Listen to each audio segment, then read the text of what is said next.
Alright guys, so it's 2019 and this year I really want to step up my video game. Up until now, I've been shooting, little tutorials, little how-to videos, little review videos, and not putting much effort into them, to be honest. It was just something to show you guys.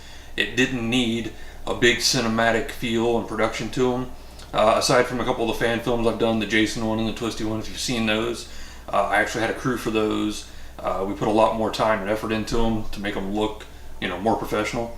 But this year I want to try to kick it up a notch, and until now, if you wanted a 4K, 60 frames a second, stabilized footage, you'd be looking at something like this. You'd need a 3-axis gimbal, you'd need a high-end SLR or mirrorless camera, you'd need some good lenses, and you'd be talking like $3,000 just for a beginner setup.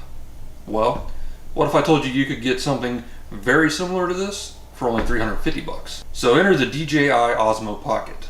Now this little guy is a camera built onto a gimbal. It's all of that in this. Now granted, is it going to be able to do everything this thing can? Absolutely not.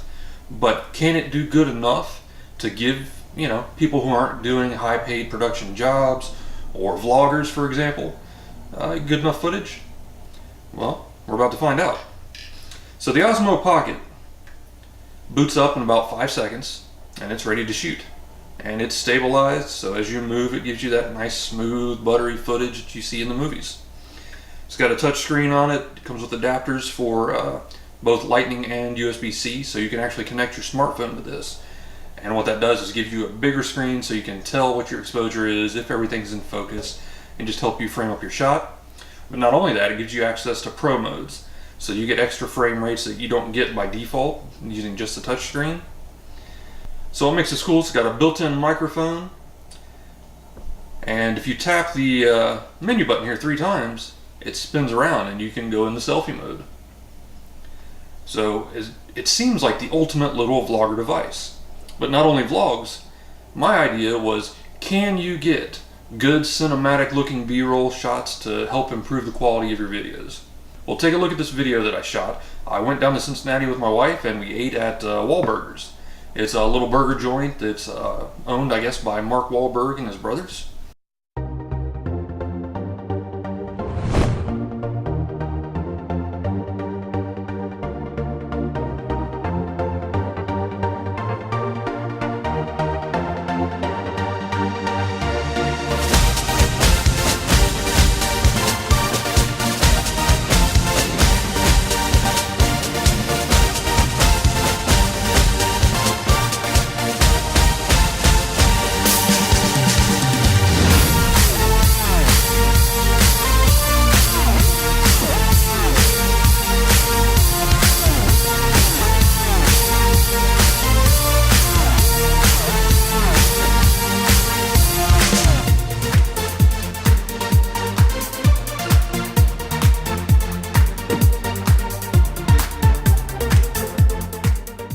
Okay, so the video you just watched was filmed entirely on this little device.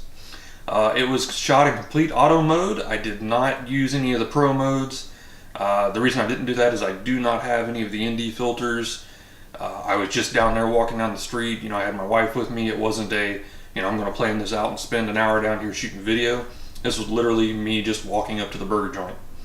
But my challenge to you guys is, if any of you get one of these, or if any of you have one, go out, shoot a little B-roll sequence like that, post your link down below. I'd love to see them and see what you can do. This is my first time really shooting a B-roll sequence like that, and my first time actually shooting video on this thing. I mean, I turned it on, made sure it worked here before we left, but that was it. So let me know what you think, and I look forward to seeing what you guys can do.